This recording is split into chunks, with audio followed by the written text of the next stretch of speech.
So what we will do is basically, so today we'll actually be covering a new topic, CSS, right?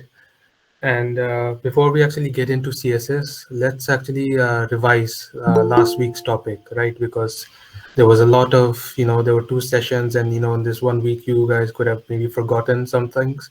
So we're basically, I'm just gonna summarize the main part that we covered in last week's session, right? And I'm gonna cover those parts that are gonna be needed to understand today's session, right? CSS. So guys, if you remember, last week we talked about like the basic HTML, right? We basically talked about like, or how to create a file like a dot with the extension of .html. We talked about like whenever we write a tag, we have an opening tag and a closing tag. We also saw that within the HTML block, so within this block and this block, you have two things, head and body, right? I said head contains metadata and body basically contains your main tags, like your main elements that you want to implement into your website, right? Next, we talked about some important like elements at the end of last week's session on Sunday, right? And I just want to revise over that because those are really important to understand today's session, right? So we talked something about like inline and block elements. So let me just open it and show you, right? So we talked something about inline and block elements. And if you can remember, I talked about like block elements being those elements which were greedy, right? So like those were the elements which basically take up the entire space, right? So like I told you, like I showed you the developers console, right? So like if you left click on your web page, you can basically do inspect, right? So this is basically your developers console. So this is basically used to access your JavaScript, your CSS, and your HTML. And I'll show you how to do all those when we get deep into JavaScript. So I showed like something about like, remember I showed you the blue highlighted part. So if I basically yeah, so if I highlight over this, you can see that there's a blue rectangular box being created, right? So it's like this here. You can see if I go hover over the H1, you can see the blue highlighted part, and that is what is referred to as a block element, right? Because the block element, what it's saying is basically saying this element is taking this entire space, right? It's basically say, like you can see that it should take this amount of space because the length of this particular text is only this much. However, what HTML does is because this is a block element, all of this is the space belonging to this particular element, which is H1, which is why this particular image is not in the same line as this one, right? So that's important to understand. And we also looked at inline elements, right? So inline elements were what? Opposite of block elements. So like if you hover over the anchor tag, you notice that the blue highlighted part is only over the particular text. Like it's not, it's not covering like this entire area, because inline elements, what it says is it will only take as much space as it is required. It does not take any excess amount of space. Right, so that was basically really important to understand, because we are going to look in CSS how we are able to convert from block elements to inline elements, right? And another thing was, yeah, a lot of questions were asked. Like one question was asked, like, why do we, why are all the elements in HTML, why can't they be inline elements, right? So why do they have to be block elements? Well, the thing with that is like if I make all my elements inline elements, so let me show you what I'm saying, right? So let's say let me just define a lot of inline elements. So I define an anchor tag, which is, inline elements, a span, which is again an inline element. Now, the problem with defining so many inline elements is that it will basically make your web page kind of look very unattractive. So you can see like all of this is now on one line, and you can see it's getting congested, right? So when you don't really have any, in block elements, then your web page will start to kind of will go into a horizontal manner, right? So that is why we basically have the concept of block elements, right? So when you have block elements, you're kind of going like, one element here, second element in the next line, third, and so forth, right? I'm not saying that, inline elements ki jarurat hi nahi hai. I'm not saying that, but some cases you would require block elements, some cases you would require inline elements. You can't say, one is more important than the other, right? And yeah, so this was about inline and block elements. So I hope there's no confusion regarding that. So if you have any confusion regarding inline and block elements, you can ask, right?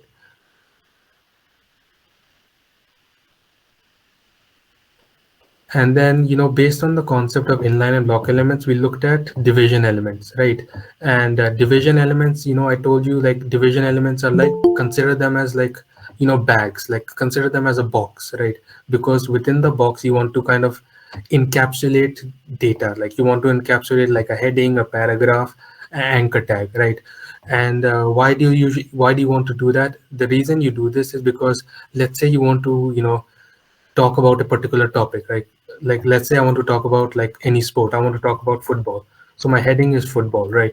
And then I have some text, right? So which basically talks about that particular heading. So like my favorite team is XYZ, something like this. Right. So all of this is basically related to one particular topic, which is football. So that is why you kind of encapsulate it within this particular block, right? This division element. This division element acts like, a box in which you basically put several items which are kind of, they're related to one topic. So that is the use of division element. And we also talked something about sections, right? And a lot of people had confusion, like, what was the difference between sections and divisions, right? And I basically said like section is basically used to encapsulate divisions. So you know how I said like in divisions, you're basically encapsulating like, this heading, paragraph, you're encapsulating many items. So what section does is section is basically used to encapsulate many divisions, right? Like let's say you have several items, like you go to shopping and you have several items that you have bought, right? Now, when you have those several items, you want to basically put it in a bag because you can't carry like five, six items with two hands. You will put it in a bag and you'll carry one bag. Now, let's say the number of bags start to increase, right? Like you buy a lot of items, there are more than two, three bags. So you start to put those bags in like a trolley or something, right? So that trolley is like, think of it as like a section, and those divs is like bags, and these are like the items that you basically bought for shopping. So that is how you kind of understand like the difference between section and divs, right? And don't worry, like you won't really get like when to use it, right? Because once you start building and developing your own websites, then you will start to understand about proper formatting, and then you will start to really understand like, oh, why sections are used and so forth, right? So yeah, this was basically like a bit of a review about last week's session, right? And yeah, if you have any questions regarding that, you can ask, because now we are basically going to move on to CSS. So if you have any questions, feel free to ask. Does anyone has a question?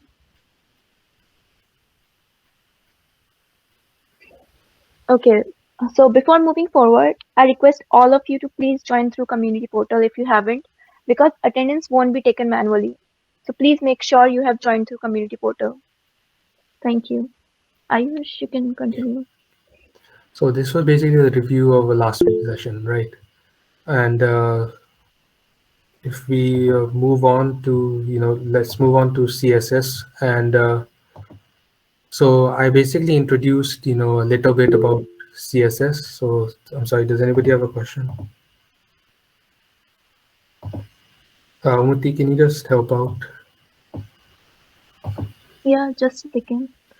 The question says, in the previous class, you mentioned that when there are many divisions under the section part, it seems to appear a little complicated. So you mentioned that there is a way to shorten it.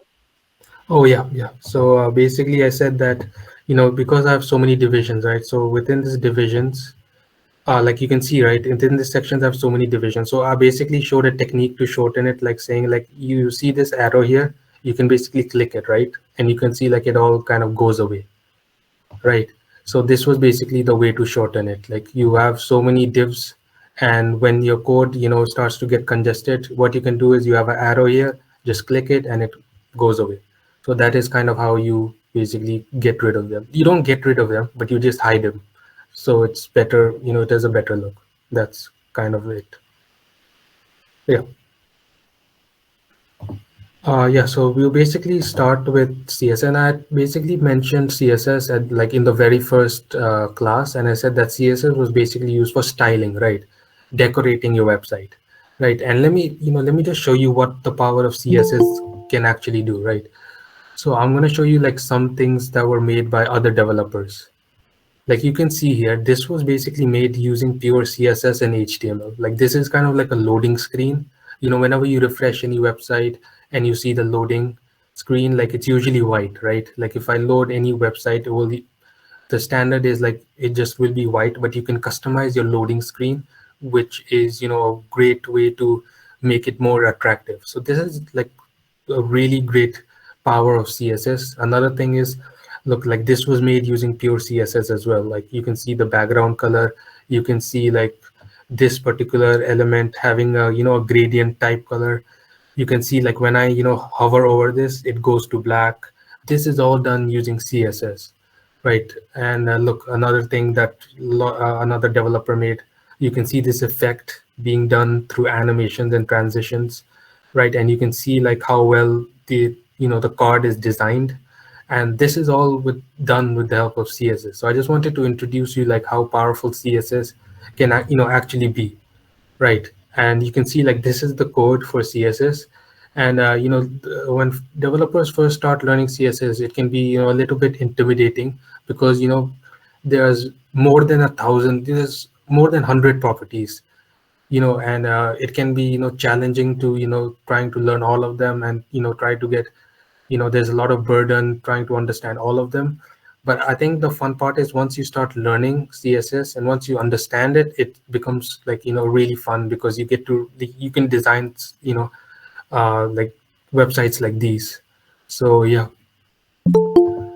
so this was kind of just an introduction to CSS. So whenever we write CSS, right, there are basically three ways to write CSS. Now, I'm not saying that, there's different, techniques, like there's not different like syntax for writing CSS, right? So like, let me ask you a question, right? Like, let's say how many ways there are to write HTML, right? So you will answer like, well, there's only one way to write HTML, right? You basically create a file and then you simply write your HTML. That's one way, right? But in case of CSS, there are basically three ways to write CSS, right? And rather than using the word ways, right, it's, the ways is the correct terminology, but it's basically like saying there are three wheres to write CSS, right? Like basically there are three locations to write CSS, right? The first one is basically inline, second is internal, external, right? So we will look at one of each one of them individually, right? So in this, we'll basically look at the first type of writing CSS. So when you think about like don't think of them as like ways, think of like where you're going to write your CSS, right? Because there's three ways in which you can write your CSS, and we are basically going to see where we get to write them, right? So this is my HTML page, right? Standard, normal, like you can just simply remember just shift exclamation point, and there you go. You can create, or Visual Studio Code will automatically create it, right? So let me just intro to CSS. Right. Now I'm just basically going to create some standard elements like heading, right? Heading one, like some paragraphs. And let me just create some like anchor tags.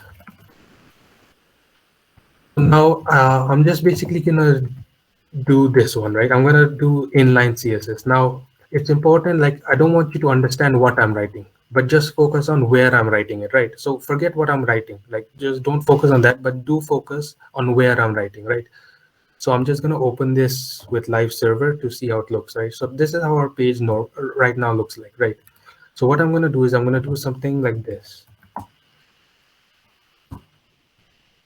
Right. Now, if I go back to my web page, you can see that the color of our heading or sorry, our H1 becomes red, right? It's pretty self-explanatory. You can see that I just said color red, right? Again, I'll explain the syntax. I'll explain how you actually write CSS, but I want you to focus where I've written it, right? So you can see I've written it basically as an attribute, right? Remember I talked about attributes and tags like are the primary component of any HTML. So basically, I'm basically writing the CSS as a attribute to the element, right? And this is basically referred to as inline CSS, meaning I'm writing my CSS specifically for that particular element, right? So I can do the same thing here. Like I can write style and I can say color yellow, right? So if I go back, you can see color becomes yellow, right? I can do that for any element, right? I can do it same with the body, right? So I can write style, background color, red, something like this. And you can see background becomes red, right? So you can do for any element. And this is what's referred to as inline CSS because I'm writing it within the line or within the element itself, right? And this is the first type of, writing CSS. Right. Now we'll look at, why we shouldn't do this. I'll explain what the next one is, right? Internal CSS. Right. So I hope inline CSS is clear. It's pretty, there's nothing to it. I'm just writing it this as an attribute. Don't focus on what I'm writing again, just focus on where I'm writing it, right? So this is inline CSS. Now, the next one is internal CSS. Okay. Now you have, one of the disadvantages you can already see is that I have to keep writing the same kind of code again and again. Like I want to apply style on H1, I want to apply style on P on anchor tag, right? Right now I have three elements, so it looks easy to apply, the inline CSS. But when you're writing, developing websites, you will have like what 100, like sorry, 20 plus elements, right? Even like you have a lot of elements, right? So you won't keep doing style is equal to this, style is equal to that. That will be just way too long, right? So that is one of the disadvantages of inline CSS, right? Now internal CSS kind of tries to overcome that, right? So what it says is basically, what it says is that let's separate our CSS from our HTML, but let's write our CSS within our HTML file. So it basically says something like this. So we basically take like opening attribute, opening tag and closing tag, right? Style. Then within this, we start writing our CSS. Again, ignore what I'm writing, right? So I'll basically say like body background color is equal to aqua, right? So if I go back, you can see it becomes aqua, right? And this is kind of like, this is basically separating our CSS and our HTML, right? So if I like, let me just delete this. So if I delete this, you can see it kind of, it looks a bit neater, right? Because now I have my elements here and I have my style like separated, right? So that is kind of the benefit of having internal CSS, right? So let me just add that so for your reference, right? Now, there is one last thing, right? So this was about all about internal CSS. So it's basically adding an opening tag and closing tag, and within that you write your CSS, right? Now the last one is basically external CSS. You can see it from the name. You can probably understand it from the name, right? External CSS means I'm creating a new file, right? And within that I'm basically writing my CSS. Meaning in inline CSS, we are writing our CSS within the element. Internal CSS is basically saying I'm going to write my CSS separately from my elements, but within the same file, right? And external CSS says that I'm going to write my CSS in a completely different file, right? Because what happens is when you are writing again, it's the same concept, same disadvantage that we saw in, inline CSS is that once you have so many elements, and your CSS is not going to be like this long. It's going to be like 200, 300, 400 lines long. And if you have that all within this same file, it will be very difficult to understand any code, right? It will be difficult to find any element. If you want to make any changes, it will be very difficult, which is why external CSS is always preferred, right? So this was just for your reference, and it's important to understand, there are, two ways, three ways to basically import CSS within your HTML file, right? Now, the way we do external CSS is you basically create a new file, right? And you can basically name it anything you want. And the extension is .css, right? .css, right? And the standard practice to name your CSS file is actually style, right? So whenever you kind of look at other people's code on GitHub or anything, you will see that their CSS files are usually named style.css. You can name it anything you want. There's no restrictions to that, but usually it's referred to style, right?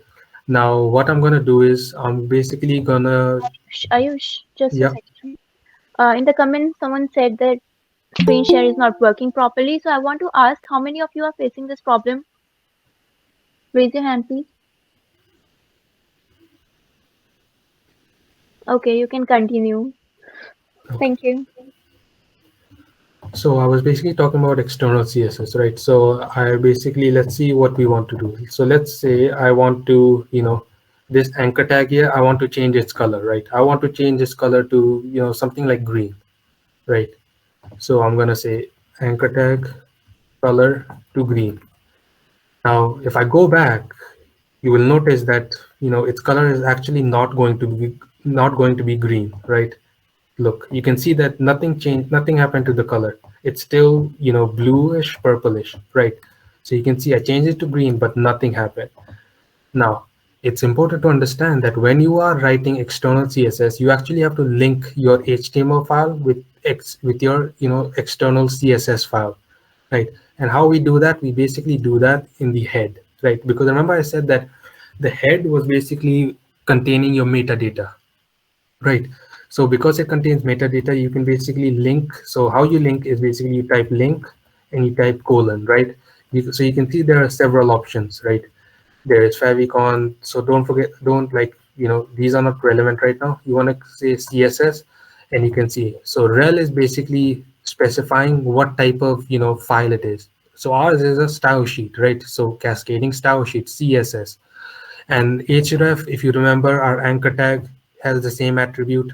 Remember, href was basically used to specify the location of our CSS file, right? So because I think in the first class I mentioned that our CSS file is in the same directory, right? Because it's in the same directory, I can directly access it using, the name of the file and the extension. Now, I also said that if it was in a different directory, you had to do dot dot and then, slash, and then you can access it, right? Like you can also do it using this method, right? Dot dot source code style dot css. You can actually give the whole path, but again, you don't, it's unnecessary to do that. You will only do, you'll only use this syntax if this particular file is in a, a different folder, right? So that's important to understand. And yeah, so when we link these two together, you can see, right, it's now green. So let me just let me make it more distinct, let me make it red, right? So you can see, right, it now becomes red, right, because now I've linked it, right? So does anybody have a question? Yes, there is a question. What if we use PPT instead of multiple number of tags? Sorry, what do you mean by PPT? I'm not sure what you mean. Can you elaborate on the PPT part? Others,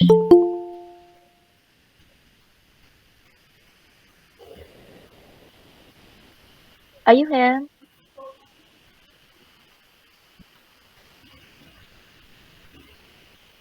I think we should continue. Yeah. So yeah, so you can see that the color kind of became red because now I've successfully linked my CSS file with my HTML file. Right. Now there are three ways, right? We have seen three ways. We have seen inline CSS, we have seen internal CSS, and we looked at external CSS, right? Ayush, Ayush, Yeah, yeah. someone asked you to please explain anchor tag again. Oh How yeah, to yeah. So the anchor tag, remember the anchor tag is basically like, remember the hyperlink, right? So like if you go to Sharda's website, like you see when you click on this is a hyperlink because when I click on this, I will be redirected to some website, right? So you can see that an anchor tag has basically an attribute called href. The href is basically used to specify where you want to go, right? Like let's say I want to go to www.google.com, right? So when I click on this anchor tag, right, I am expected to go to google.com, right? Like let me just get the URL. Like let's say I want to go to Sharda's website rather than google.com. So if I click here, I will be redirected to Sharda's website. You can see that is the whole point of anchor tags, right? You are basically within your website, you want to redirect that individual to some other web page or to some other website. So that's like the whole point of anchor tags, right? So I hope I've answered the question. So yeah, uh, we were talking about like inline CSS, internal CSS, and external CSS, right? And what I basically wanted to I basically wanted to show you like the main difference between these, right?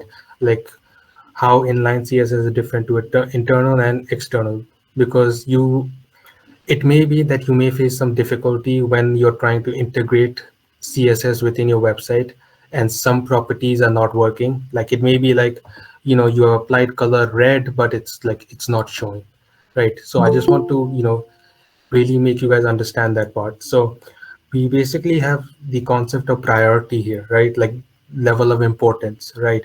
So basically they've said that inline CSS has a higher priority than internal CSS and external CSS. What they mean by that is, let me show you something, right? So I'm gonna apply some inline CSS, right? So I'm gonna say background color red, right? So you can see the background color becomes red, right? Within inline CSS, right? Now, if you look at internal CSS, it also says background color aqua, right? Now, why isn't this one being applied, right? Why isn't the internal one being applied? Right? So let's say I also add within my external CSS, I say background color, yellow, right? You can see that nothing happened, right? The background is still what? The inline CSS one. Background is still red, right? Now that is because inline CSS is given more importance than internal CSS and external CSS. Right? If you apply any property with using inline CSS and you apply the same property, like, you have applied the same property with a different value within, in internal CSS and external CSS, then priority is given to inline CSS.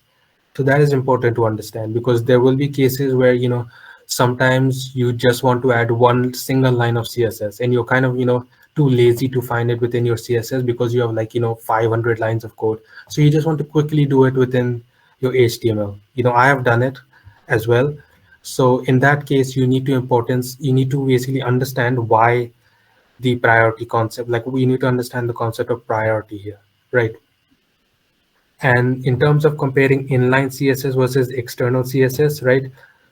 Internal CSS and external CSS, their priority is kind of, they're kind of same, right? The reason I say same is because it's basically dependent on this particular position, right? If the position of this, if you can see the position of this is internal CSS, right? This is internal CSS, and this is external CSS, right? Now, if internal CSS, if this is basically after this, right? So what I'm saying is this particular internal CSS is after this, then priority is given to internal CSS, right? However, if this particular block of code is like, it's here, then priority is given to external CSS. Now, the reason I'm not going too much into detail and showing you is because there's a lot of confusion regarding which one has more priority. Like they do say like, it's based on position, but I have experimented it and it's, there's a lot of confusion regarding that area. But what I'll say is you just have to remember that inline CSS has a higher priority than both internal CSS and external CSS. So you can ignore the priority between, the internal CSS and external CSS. You can ignore that. That was just for your information. But do remember that inline CSS has a higher priority than both internal CSS and external CSS, right? So this was all about, internal, external, and yeah, internal, external, and inline CSS, right? So these are the three ways in which we could have written our CSS. So I hope all of this, all of this was clear, right? So if you have any questions, you can ask. What is style sheet refer to? Style sheet is basically like you're basically specifying the type of file, right? Because CSS basically stands for cascading style sheets. So that's why we're basically mentioning that it's a style sheet, right? We're basically mentioning, like if I hover this, you can see that it basically tells us this attribute names a relationship of the linked document to the current document, right? So this is the style sheet because we are basically, integrating this CSS, which is a cascading style sheet, into our HTML. So that is why basically we put the value of style sheet within our attribute of rel, right? But this is not important. Don't focus on this. Do focus on this part because this is the more important part, right? This is something, HTML does behind the scenes, right? But this is the important part because this is something that you have to set, right? The path or the location of style.css or whatever your CSS file's name is, right? Yeah. How can we apply external CSS heading tag? Yeah, well, I'll show you, right? Let me show you. We'll cover that in the next slide, right? Like we'll talk about CSS syntax, right? Because from now on, what we'll do is we'll basically start writing our CSS in external CSS, right? We won't do like any inline CSS, any internal CSS, right? So I'm just gonna remove them for now. When I share you guys, the source code, I'll make sure to add it for your reference. But for now, it will be a little confusing. So I'm just going to remove inline CSS, internal CSS, and we're basically going to write all of our code within external CSS, right? And I'll show you how to basically change, background color. Let me show you, right?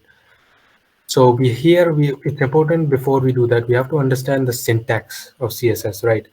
It's pretty easy to do it, right? Like you can see, like a lot of it is self-explanatory, like background color yellow, that's it, right?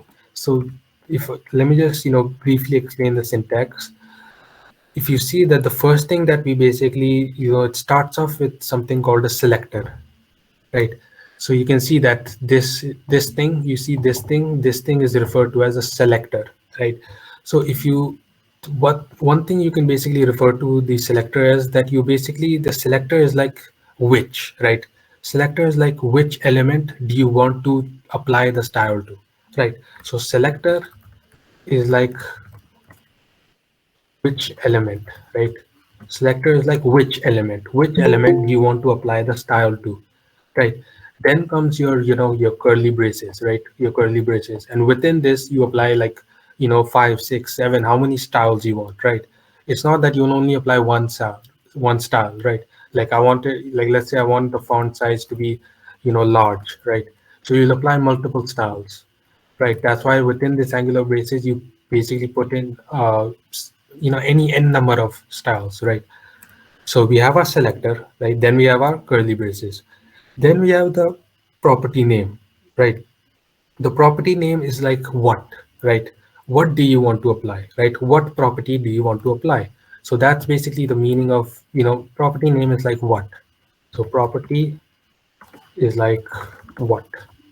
Like what do you want to apply, right? So this is which element and this is what do you want to apply, right? And then you have like a colon, right? And this colon is basically used to differentiate between the value and the property, right? So this is, remember, this is our what, right? Our property, right? And this is our value, right? The value is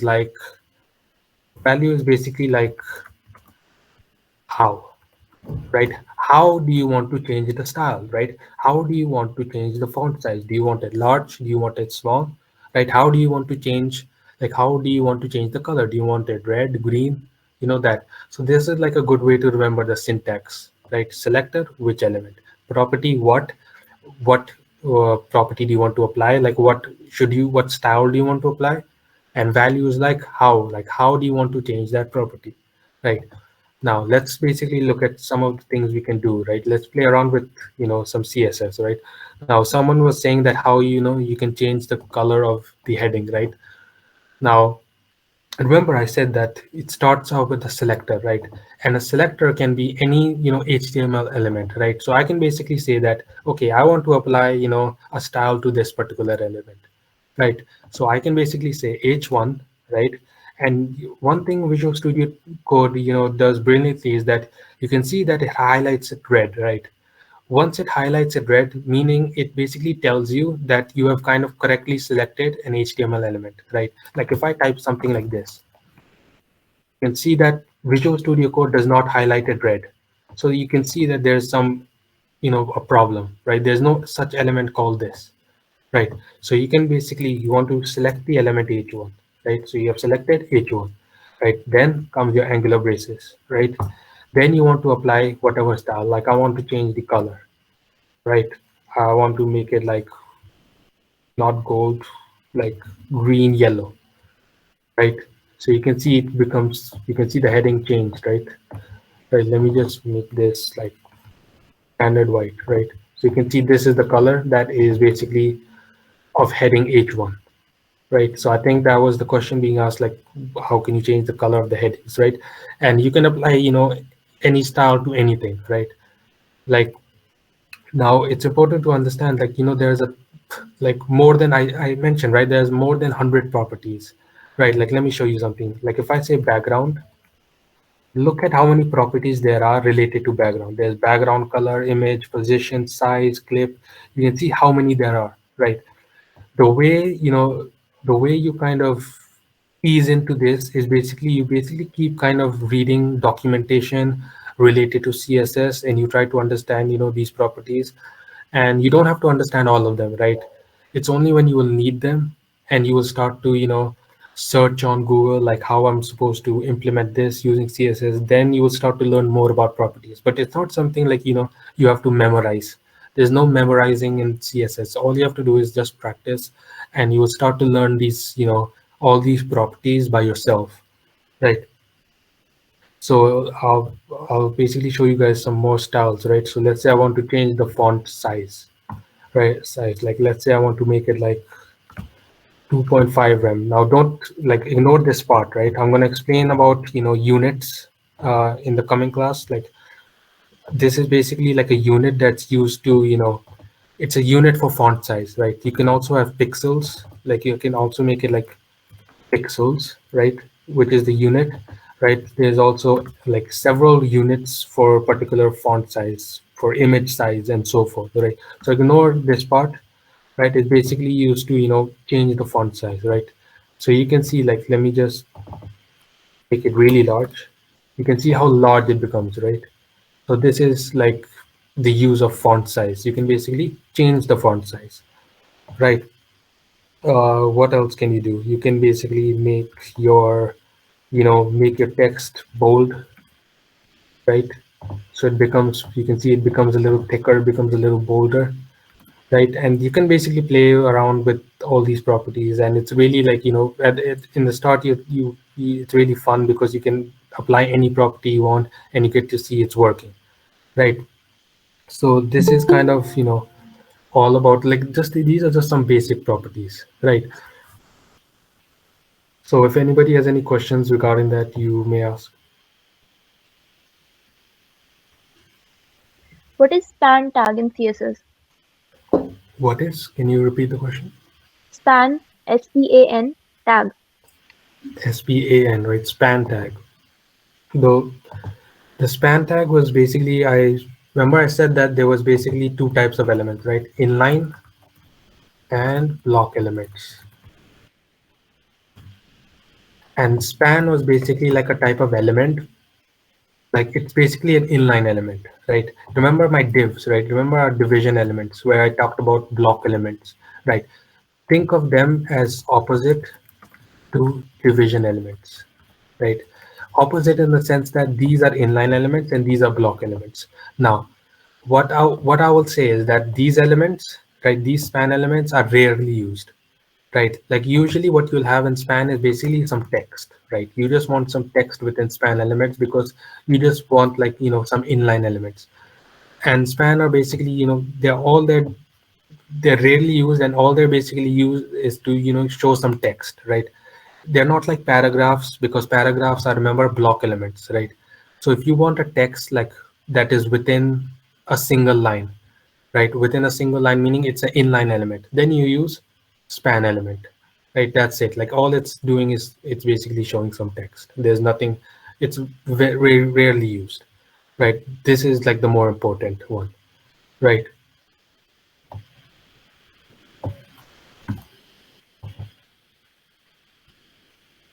Moving on, so we talked a little bit about CSS syntax, right? And we kind of understood how we can basically implement writing our CSS, right? Now, the next topic I want to talk about is CSS selectors, right? In CSS selectors, like remember if talked about, remember the selector was what, like it was which, right? Which element do we want to select, right? So in this, we basically want to cover like there are many different types of way you can select your HTML elements into our CSS, right? Like we are right now using the standard way of, selecting the HTML elements and, applying some style, right? That's the standard. That's just what we're doing right now. Now, last week I basically talked something about, classes and IDs. Remember that I basically talked something about classes and IDs, and a lot of people were wondering like where do we use classes and IDs, right? And let me just refresh your memory, like what classes and IDs were, right? Like, so if you remember, I basically said that classes and IDs are basically two attributes, right? They're basically like attributes that you can add to the HTML elements, right? And classes were what, like they were basically like the name, right? They were like the name of the HTML element, right? And I said that the classes of, two, three, any number of elements can be the same. So this particular, the class of this and the class of this can have the same, they can have the same class name, right? There's no problem with that. And I said that ID was like what? The roll number, system ID, like the ID of this element and this element cannot be the same. The ID of no two elements can be the same. Like same concept of roll number. No two people in, any university can have the same roll number, right? But they can have the same name, right? And now we will really understand why we need, classes and IDs, right? So what I'm going to do is I'm going to basically name this, class like heading one, right? So let's just focus on class one. Let's just focus on the class, right? So if I go back here, we're going to talk about CSS selectors, right? Now you can see that the first one we're talking about is directly using HTML elements, right? The element selector, which we covered, right? So the element selector was like just directly using the element. So if it's an anchor tag, we'll use A, right? If it's the body, we'll use body. If it's the H1, we'll directly use H1, right? So these are all what? These are the element selectors. You're directly using the elements, right? If I had like, I don't know, an H2 as well, then if I wanted to apply some style on this, I'll directly use H2, and that is how the element selecting works, right? Now next one we are basically talking about is class selector, right? Class selector. So you can see using class names which are defined in HTML to select the elements, right? Now you may be wondering like, oh, why do I need class selector if I already have element selector, right? Like I can just apply, on H1, I can just apply some style using element selector. I don't need the class name, right? That's a very valid point. Like, any normal person would think of this, right? Now, let's say I add another H1. I'm going to add another H1. I want two headings in my website, right? And I'm going to say that this is going to be my heading, no one, like, like, yeah, heading one version two, something like this, right? So we have two headings, right? And you can see that the style gets applied to both the headings, because you can see that here we applied what? Color is equal to green, yellow, right? So you can see that both the headings was applied green, yellow, because both are what? H1, right? Now, let's say what I want is that I want this color to be, something like blue. I want this color to be blue, and I want this color, like, let's say, yeah, I want this color to, no, sorry, let me say I want this color to be blue, right? So the top one, I want this to be blue, and this can stay as it is, right? This can stay like green, yellow, right? So again, this one, I want the color to be blue, but this one, I want the color to be, yellow green. Stay as it is, right? So how will we do that? So we can't do that using element selector. We saw that it basically makes it, both of them are yellow, green, yellow, right? Yellow, green, whatever, right? Both of them are.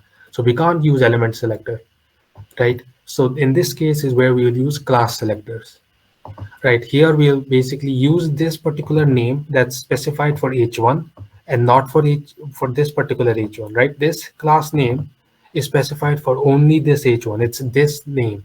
It's the name belonging to this h1, not this one, right? And this one is unique to this particular element, right? We'll basically use this class name and we'll apply the style, right? So I'll show you how you do that, right?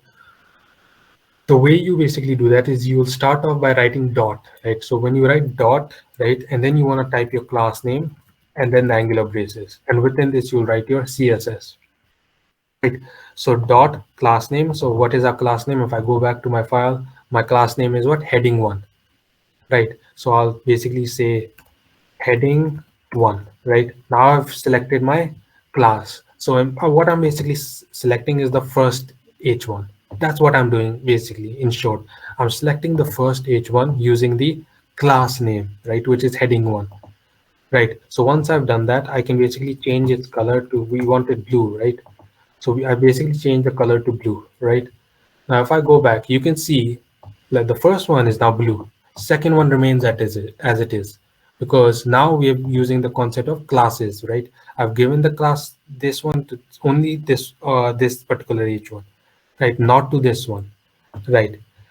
That is why we basically can use the concept of classes, right? You want one element to be some other color and you want the other element to be some different color, right? So that is where we will use classes, right? So I hope this concept of class selector is clear, right? Because this is very important, right? When you will, start building websites.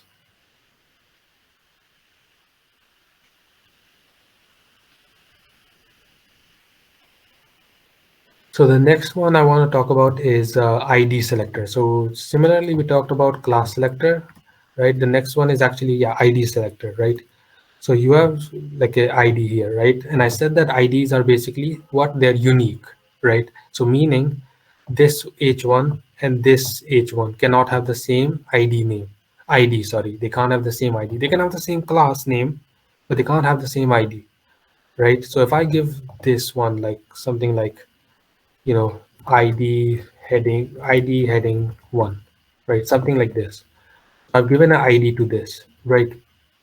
Now, in CSS, you rarely use ID selecting because you already have the concept of class selecting, and you can basically give different classes to, different class names to different elements, right? So you rarely use ID selecting, but the reason I want to show you ID selecting is because we again have the concept of priority, which I'll show you, right?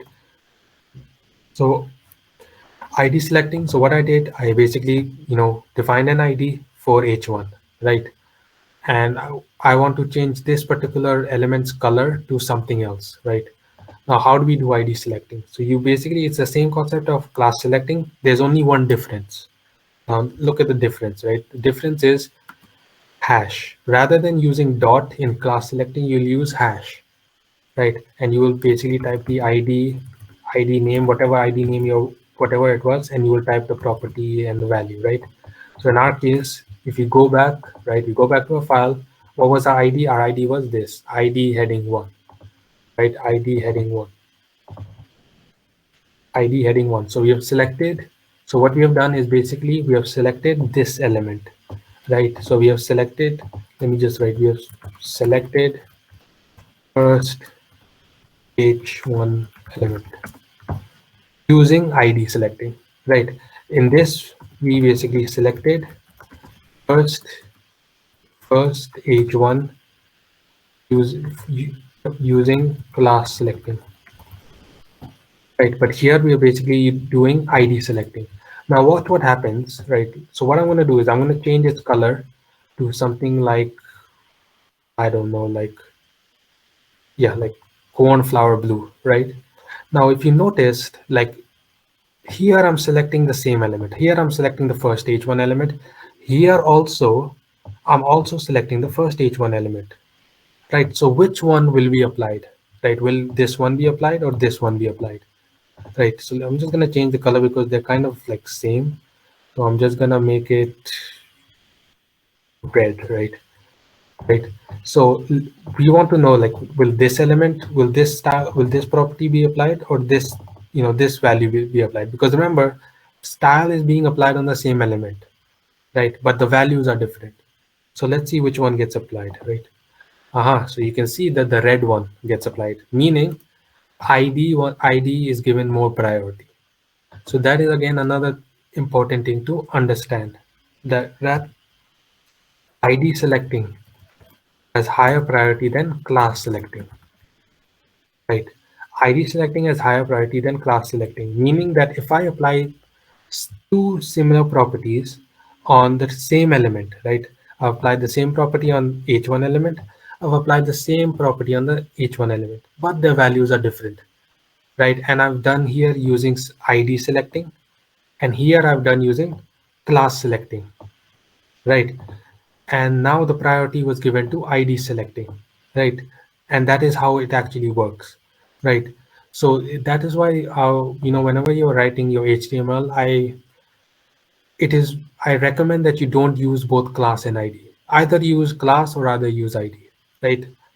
Use one of them, because once you start using both, you try to apply property using ID, and then you try to apply, style using class, then it kind of, you don't know which property is going to get applied. So in that case, you kind of have to be a little careful, right? And another thing, if ID selecting has higher priority than class selecting, and class selecting has higher priority than element selecting, right? So this is kind of like the hierarchy of how we basically select elements, right? And to finish off, we just have a few minutes remaining, so I'll just cover up these last two elements, sorry, last two selectors, right?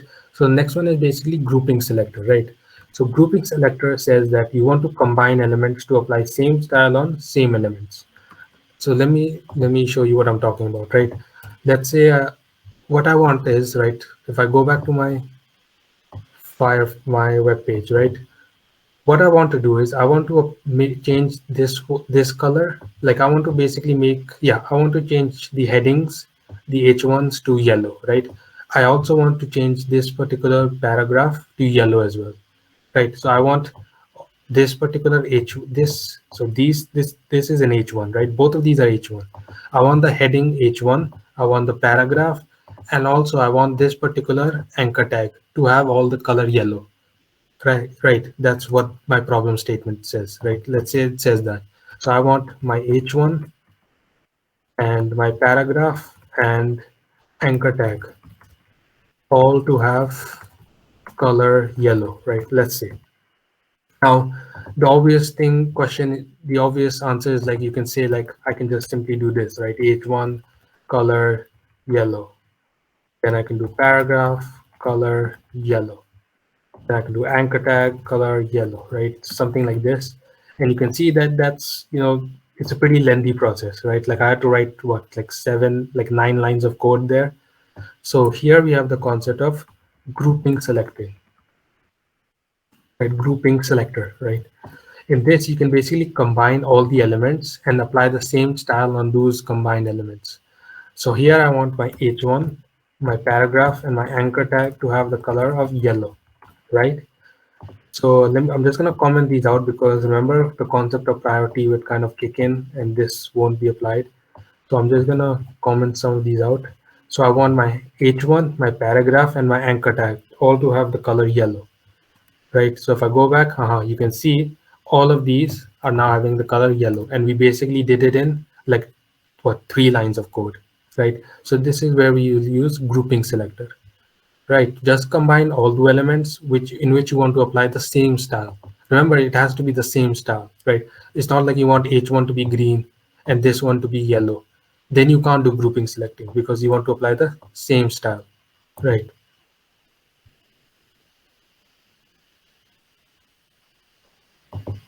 And lastly, we have universal selector, right? Universal selector is basically you want to apply one property to all the elements.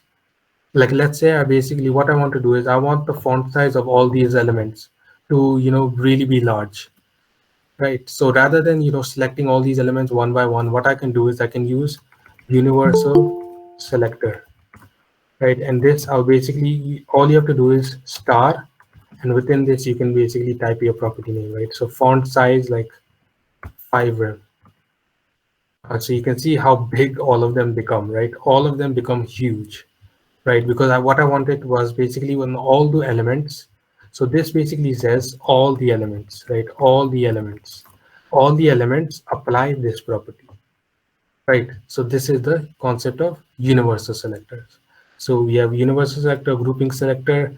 We looked at ID selecting and we looked at class selecting, right? So yeah, so I feel like this is all the time we have for today. If you have any questions, regarding today's session, you can ask.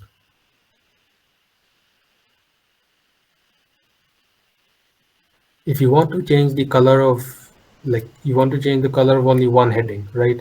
So in that case, you basically, let me show you what, if you want to change the color of, let's say, this heading only. So again, I told you, right? Like you can just use this particular class name and apply that property there, right? And like here, we remember we did like, let me just, here we did class selecting, and here I applied the color blue on only this particular, only on one H1, right? Because I only used this class name with this H1. So we applied it on only one H1. So that is how you can apply the style on one, element using the class name.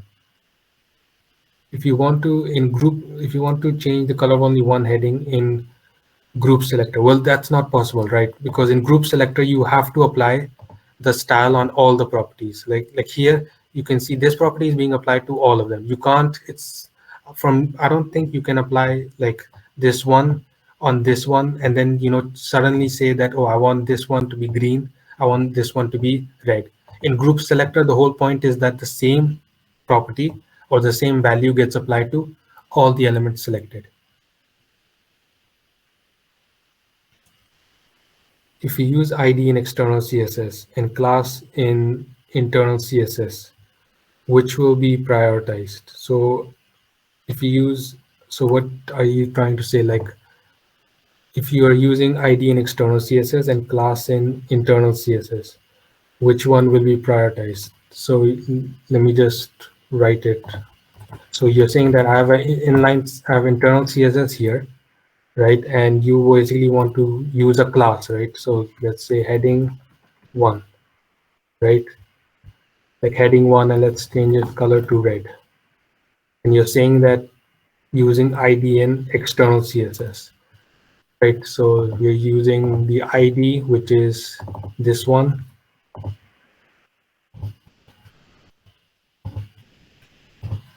and I'm going to change it to a blue, right? So this is your question. So you're saying that if I apply in my inline CSS, the class, right? I'm using class in internal CSS and I change its color to red, right? And if I use the ID of that same element, which will be prioritized, right? So let's see. So you can see that, let me just actually change the font size. You can see that the ID one got prioritized more, right? The ID one got prioritized more because ID is always given more priority. It's a good question actually, because we have the concept of internal CSS having more priority than external CSS and so forth.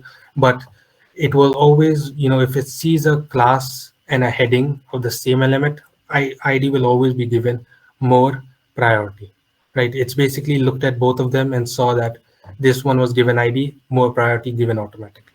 So yeah, that was it. If you want to change the particular word of a sentence, well, you can just do that using HTML. That you don't need CSS for that. If you want to change this particular word, just do anything within HTML. You don't need CSS for that. You can just use HTML.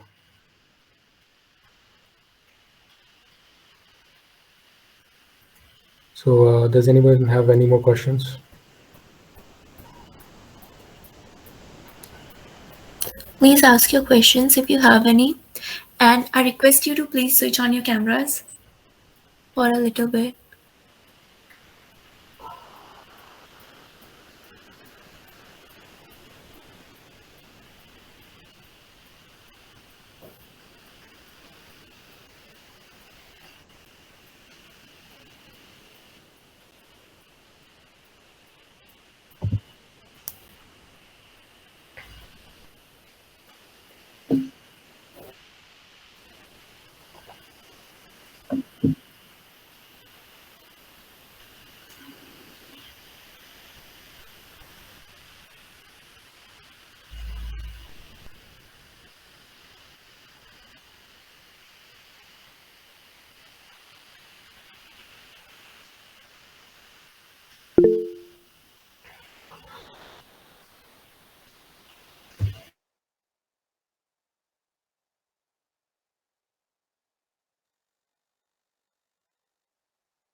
Akash?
Akash, let's start.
क्या चल रहा है ये? वो तो fog कब का बीत गया। आजकल के फॉग में दम नहीं होता है।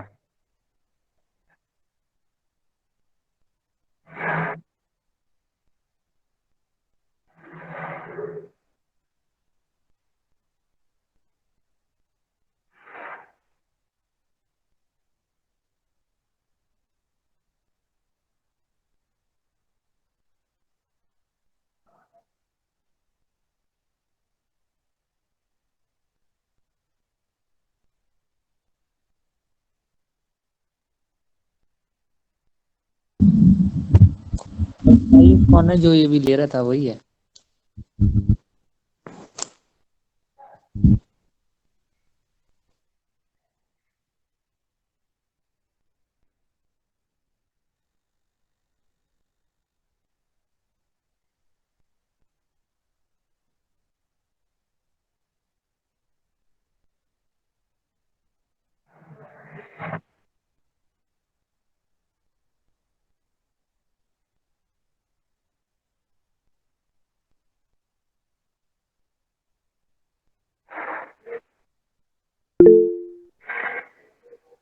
I am never enjoying this session. Literally, guys.